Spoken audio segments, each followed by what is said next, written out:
আমাদের শেখ আব্দুল্লাহ ইবনে আব্দুর রাজ্জাক হাফিজাহুল্লাহ চলে আসছে।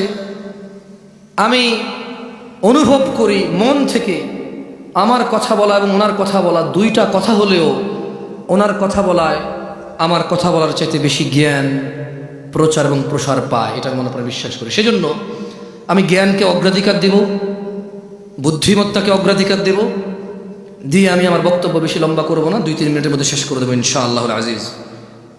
মাদকের বিস্তার কিয়ামতের আলামত।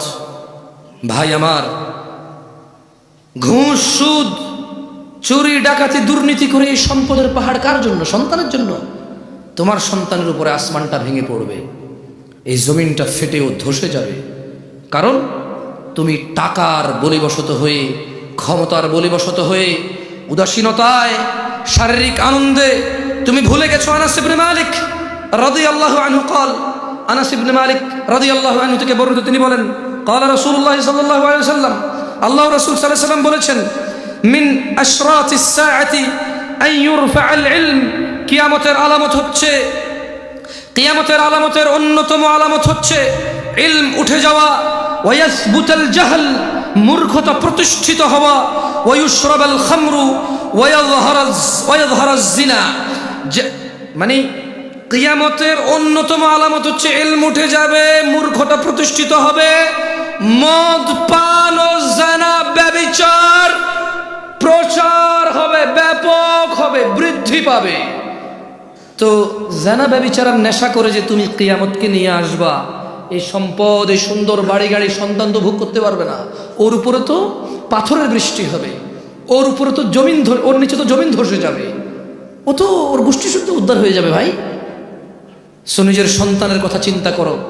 এই পৃথিবীতে কিয়ামত ডেকে আনার তো দরকার নাই। আল্লাহ যেই অন্যায়গুলো করলে পৃথিবীকে আর টিকায় রাখবে না, সে অন্যায়গুলো থেকে আল্লাহ আমাদেরকে বিরত হওয়ার তৌফিক দান করুন। এই পৃথিবীতে আমরা আমাদের সন্তান সন্ততি সহ আল্লাহর ইবাদত করে, আল্লাহকে সন্তুষ্ট করে, আল্লাহর সন্তুষ্ট চিত্তে আল্লাহর সাথে সাক্ষাৎ করার আল্লাহ তাআলা আমাদেরকে তৌফিক দান করুন। আমি আল্লাহ সুবহানাহু ওয়া তাআলার কাছে এই ফরিয়াদ করি, আমার ভাইদের সর্বশেষ একটি হাদিস শুনিয়ে আমি আমার বক্তব্য শেষ করব। ভাই আমার, তোমরা যারা নেশার সাথে জড়িত আছো, তোমাদেরকে বলি, জাবের রাদিয়াল্লাহু আনহু থেকে বর্ণিত একটি হাদিস, রাসূল সাল্লাল্লাহু আলাইহি ওয়াসাল্লাম বলেছেন, যারা দুনিয়াতে নেশা করবে তাদেরকে আখিরাতে আল্লাহ সুবহানাহু ওয়া তাআলা জাহান্নামীদের শরীরের পচা, গলা, পুজ, ঘাম পান করানোর বিষয়ে তিনি সুবহানাহু ওয়া তাআলা প্রতিশ্রুতি দিয়েছেন। যারা নেশা করবে, নেশাখোরদের আখিরাতে আল্লাহ সুবহানাহু ওয়া তাআলা জাহান্নামীদের পচা, গলা, পুজ